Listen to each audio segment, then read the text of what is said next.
Humingi ng paumanhin ang modelong nag-post sa internet kung paano niya ginamit ang calling card ng isang opisyal ng PNP o ng Philippine National Police para makalusot sa isang traffic violation. Sabi ng PNP, kahit hindi ipinagbabawal ang pamimigay ng tarheta, hindi rin daw ito dapat abusuhin.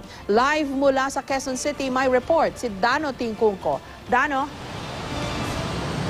Jessica, itinanggi ng opisyal ng PNP na kilala niya yung babae na nag-post sa Facebook kamakailan ng kanya umanong calling card at ginamit ito para makalusot sa isang traffic violation. Kasabay nito, nilinaw ng PNP na ang kanilang mga pinamimigay na calling card sa publiko ay para lamang sa komunikasyon at hindi para gamiting palusot. Hindi na mabilang ng motoristang itong itago natin sa pangalang Carding kung ilang beses na siyang nasita sa mga maliliit na atraso sa kalsada. Pero ni minsan daw hindi siya natiketan. Ang secret weapon daw kasi niya ang calling card ng isang mataas na opisyal na nakalakip sa kanyang lisensya. Napansin daw niya marami sa mga naninita sa kanya nasisindak sa nakalakip na calling card ng opisyal.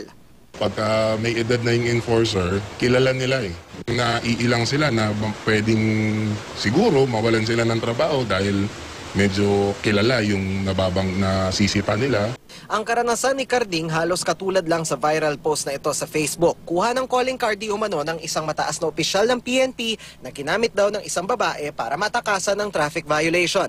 Sa isang pahayag, itinanggi ng nadawit na opisyal na kilala niya ang nagsulat ng viral post. Peke rin daw ang calling card lalo't hindi raw yon ang totoo niyang ranggo. At kung nagbibigay man daw siya ng calling card, hindi raw niya kinukonsinti ang paggamit nito sa illegal na gawain. Sa isang pahayag sa website ng Top Gear Philippines, humingi naman ng dispensa ang author ng post sa opisyal, sa PNP at sa publiko. Hindi rin daw niya kilala ang opisyal.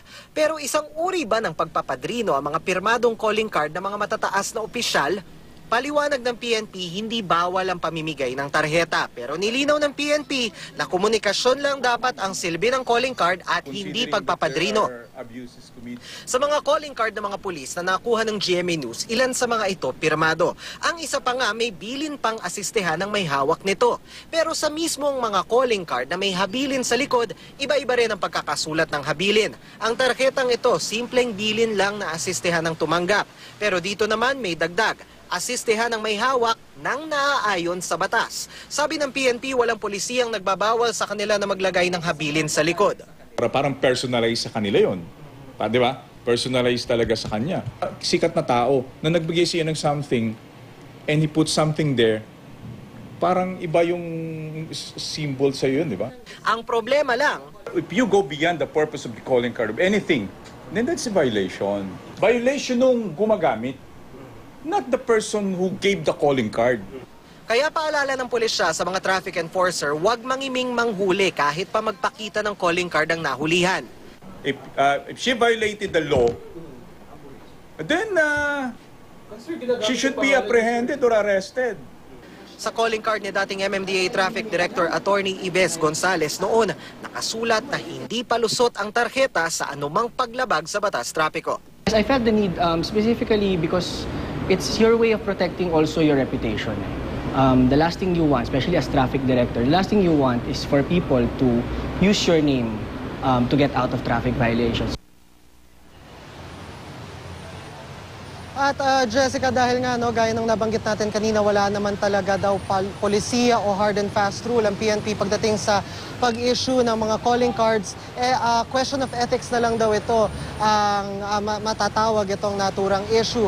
Pero dahil nga doon sa nangyari, in light of the incident, paalala na lang ng PNP, pamunuan ng PNP doon sa mga pulis na mag-i-issue ng calling cards. Iwasan na lang yung pagpirma o paglagay ng mga habilin sa kanilang mga calling card para maiwasan itong magamit sa anumang uri ng abuso.